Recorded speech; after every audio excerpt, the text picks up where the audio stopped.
right, so this is going to be a shorter video for some people that are interested in getting into IAA and the dangers of this stuff daily. So we got these vehicles dropped off yesterday. This was my load for yesterday, is this little Journey and this beautiful Nissan. So I actually like this Nissan. It only has 93,000 miles on it. So that's it. Flip the camera around and show you these cars and show you how fast you can get yourself into trouble flipping cars if you don't know what you're doing. And even if you do know what you're doing like we do, there's still sometimes things that pop up that you didn't know about, and you can get yourself up the creek without a paddle really quick. All right, so this car was totaled. It's North Carolina Farm Bureau, so it is an insurance car. It's not a dealer dump.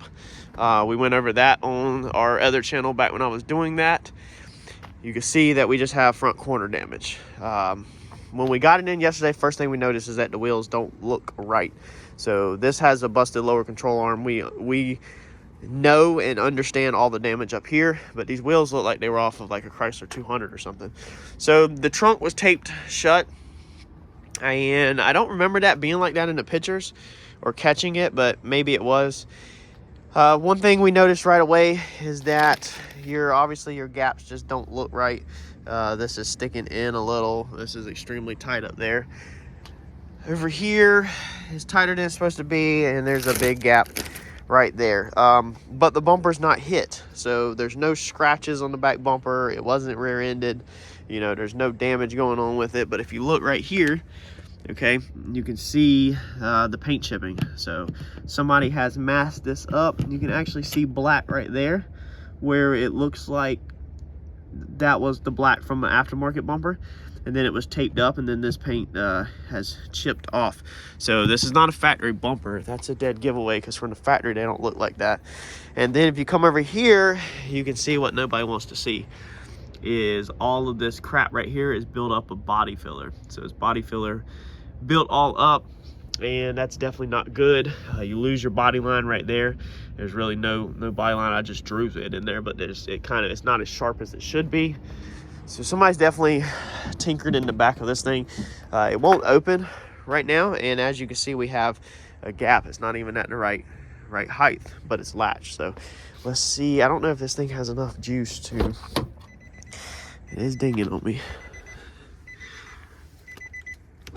Trunk pop. Let me show you. All right, so we started digging in here, and you can already immediately see that somebody's definitely been in here. All the bolts on this is loose. Somebody didn't even put the bolts back correctly.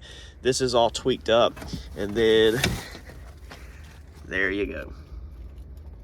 Bent rail on the rear, so it's squished in. So it's gonna have to go on a frame rack and have a pull, but that's just a perfect example of when you buy these, you know, from the auction, is you never know what you're gonna get. You're buying that wreck up there, and it's obviously already been wrecked in the previous past of its life, and somebody did a shoddy repair job. So now you have to fix your accident that you purchased, plus you have to fix somebody else's accident that they didn't do right. So this is our second car that we purchased, and as you can tell, it's also a Progressive Casualty insurance vehicle, and it looks like just normal front end damage, kind of.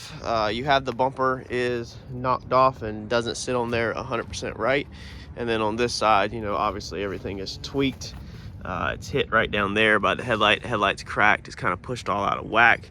It took a hit on something in the front that honestly could be the forklift at the auction, who knows. But your fender over here is all jacked up. So your door got into your fender, and your fender is squished in. None of this sits right. So something was definitely bumped in the front end over here. So when you're looking this one over at the auction, you're like, okay, well, I'm pretty sure that this has damage up here, you know, and I'm going to be fixing front end damage. It looks pretty basic. It looks like a pretty good car. You know, the radio's been ripped out of it. It's not in it, but I mean, overall, this looks like an excellent pick. You know, nice and easy. The back has some pretty, you know, severe wear and busted all up paint, but it's not necessarily like anything to be alarmed over. So my plan was just to fix the front end and, you know, roll from there. In the auction, it was marked as it didn't start, even though it has the key with it. So sometimes with these little cars are bad about not wanting to crank. And then when we got it here, we did find a tracker. So it does have a tracker in it, and we got the tracker out and disabled the tracker and the relay that controls the starter, and put everything back like it was supposed to be. This is just your GPS location that's underneath the dash, and then you have this piece underneath here. You're gonna have a relay. Normally it goes up here to the starter. So Ed dug in here and found the wires that were cut and went to the relay, and he just temporarily twisted them back together. And the car doesn't want to turn over anything. So Ed disabled all of that, went to turn over, and it doesn't turn over anything. The starter just kind of seems like it's binded up and nothing wants to turn. So he went and grabbed a socket and went to turn over the actual motor, jacked it up, and couldn't get the crank to turn over or really do anything. It was like locked up. And so then he said he was laying underneath here, and he looked over and he was like, why is my old pickup tube right there?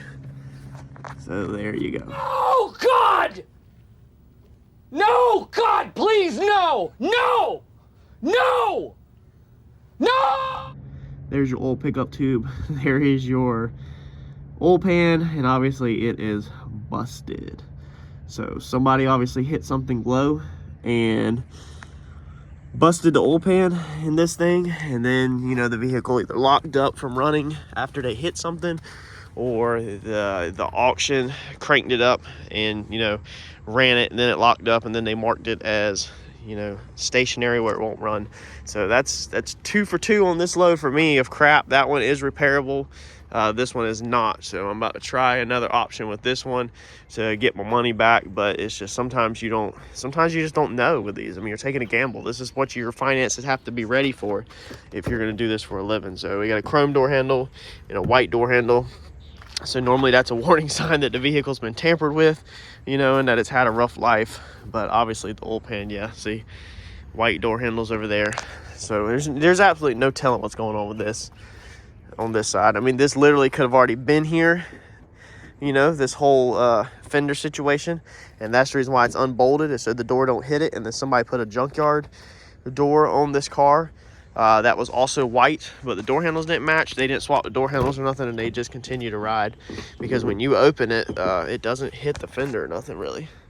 So there's just no way to tell if that's the original door to the car. I mean, obviously the door handle is not the right one, and the mirrors look correct. They match on both sides. So I don't know the history on this car, but I know it got me. So on these cars, as you can see, you just have to be careful whenever you're buying from IAA or you're trying to flip cars for a living like this. Make sure whatever money that you put out there to purchase cars with, that you're willing to lose it and basically just flush it down the toilet, because sometimes it's harder to get your money back. Now, I never lose money normally. I always get my money back or make money, but I have been doing it for long enough now where I have learned how to make my money back, you know, and pretty much set myself up where I don't ever lose. Like this one, we won't lose on. We'll end up getting 2 more Dodge Journeys, 1 hit in the front, 1 hit in the rear, possibly 3, 1 hit on the side, and we'll use parts off of this one, and financially we'll, you know, put all of this debt on another one, wipe all the debt clean, and then everything else will be profit on the parts from there. So that's a wrap for this one. Like, comment, subscribe, share, and I'll catch you on the next one.